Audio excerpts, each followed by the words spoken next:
Okay, तो देखिए अब क्या है कि अब मुझे मेरे पास जो रिलेशन है यहाँ पे कैसे डिफाइंड है, यहाँ पर रिलेशन ऐसा कुछ डिफाइंड है x comma y such that यहाँ था y is equal to x plus 5 and x less than 4।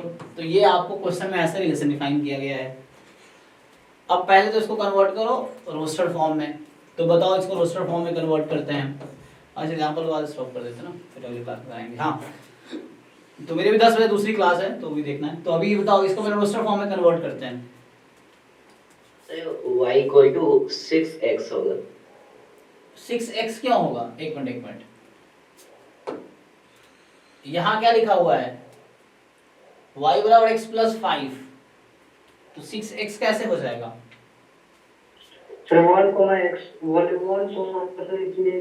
होगा। अच्छा ओके, तो अब ये कहना चाहते हो, मैं वही बोला रोस्टर फॉर्म क्या होगा। सो रोस्टर फॉर्म देखो, जब x को तुम 1 रख रहे हो, जब तुम x को 1 पुट कर रहे हो तो y क्या आएगा तुम्हारा? 6। यस 6। x को 2 रख रहे हो तो 7। x को आप जब 3 पुट कर रहे हो तो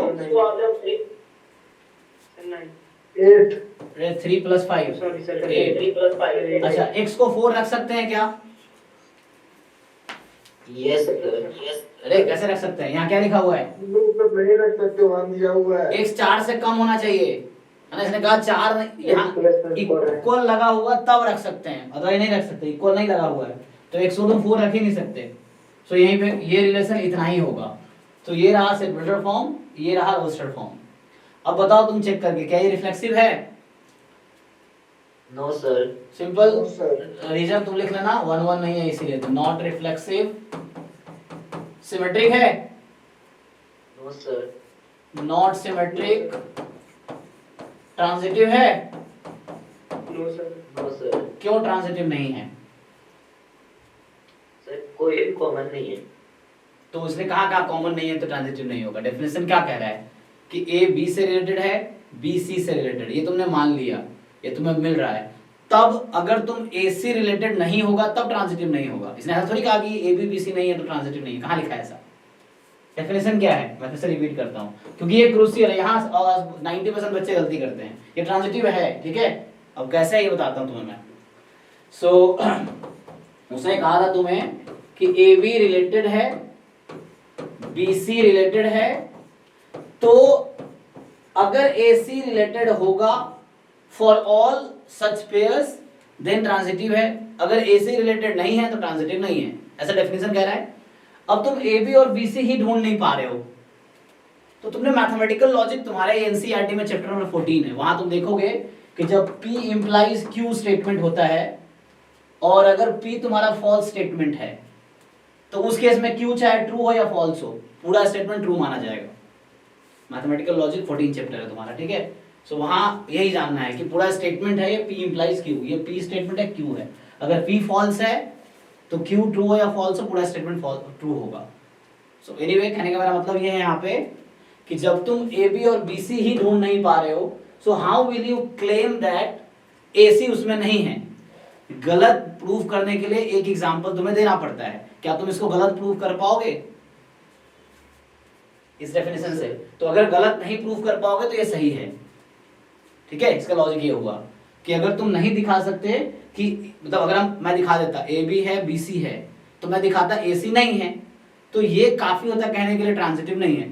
अगर तुम ए बी और बी सी ही नहीं ढूंढ पा रहे हो तो उस केस में यू कैन नॉट से कि ए सी नहीं है, वहां पे तुम्हारे पास अजम्पशन ही ट्रू नहीं है, तो कंक्लूजन के बारे में तुम कुछ नहीं कह सकते। सो उस केस में ये स्टेटमेंट ट्रू माना जाएगा। ट्रू माना जाएगा इन द सेंस ये हमेशा ट्रांजिटिव होगा। देखो 1 6 से रिलेटेड है, 2 7 से रिलेटेड है, 3 8 से रिलेटेड है। अब क्या है, तुम सोच रहे हो 1 6 से रिलेटेड है, अब ऐसा कोई मेंबर है ही नहीं जो 6 से 6 समथिंग होता, 6 2 होता, मान लो ऐसा, तो ऐसा तो है ही नहीं कोई। 2 7 है तो ऐसा कोई मेंबर होता 7 समथिंग होता, वो है ही नहीं। 3 8 है, अब 8 समथिंग होता, ऐसा है ही नहीं कोई। तो ए बी और बी सी ऐसा मिल ही नहीं रहा जिसका बी कॉमन हो, है ना। ऐसा तो कुछ है ही नहीं जिसका बी कॉमन हो, तो क्या करेंगे? तो ऐसा केस में ये हमेशा ट्रांजिटिव होगा। क्यों? क्योंकि हम इसको गलत प्रूफ नहीं कर सकते, हम इसको नहीं दिखा सकते कि ए सी इसमें नहीं है। ठीक है, तो उस केस में ये हमेशा ट्रांजिटिव होगा। तो ध्यान ये रखना है कि जो आर है वो रिफ्लेक्सिव नहीं है, क्योंकि तुम्हारे पास रीजन है उसका। क्या रीजन है? कि 1 1 से रिलेटेड नहीं है। सिमेट्रिक है क्योंकि तुम्हारे पास रीजन है। 1 6 है तो 6 1 नहीं है। ट्रांजिटिव अगर तुम बोलते हो नहीं है तो तुम्हें बताना पड़ेगा कि ऐसा कौन सा ए बी और बी सी है जिसके लिए ए सी नहीं है। तो तुम्हारे पास ए बी और बी सी ही नहीं मिल रहा है, तो कैसे आप ये बोल सकते हो कि ए सी नहीं है? तो इस वजह से, चूंकि हम गलत नहीं प्रूव कर पा रहे इसलिए सही है, क्योंकि गलत दिखाने के लिए एक एग्जाम्पल आपके पास होना चाहिए, इसको हम काउंटर एग्जाम्पल बोलते हैं। तो इसका मतलब ये हुआ कि ट्रांजिटिव होगा। इसमें मैं और डिटेल में अगले क्लास में बताऊंगा तुम्हें, और भी क्वेश्चंस ऐसे आएंगे जहां पे मैं तुम्हें बताऊंगा कैसे। तो अभी के लिए एग्जांपल मिल गया, तो ये ट्रांजिटिव होगा। ठीक है, तत्काल बता दूं ये ट्रांजिटिव है। सर आपका कैमरा ऑफ हो गया। अच्छा अच्छा, ओके ओके।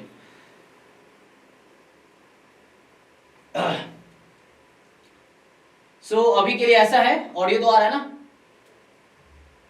कैमरा ऑडियो दोनों बंद हो गए। अभी ऑडियो आ रहा है, कैमरा दिख रहा है? कैमरा ऑन कर दो। सर कैमरा ऑफ है। अच्छा, वो सेटिंग करना पड़ेगा वो थोड़ा।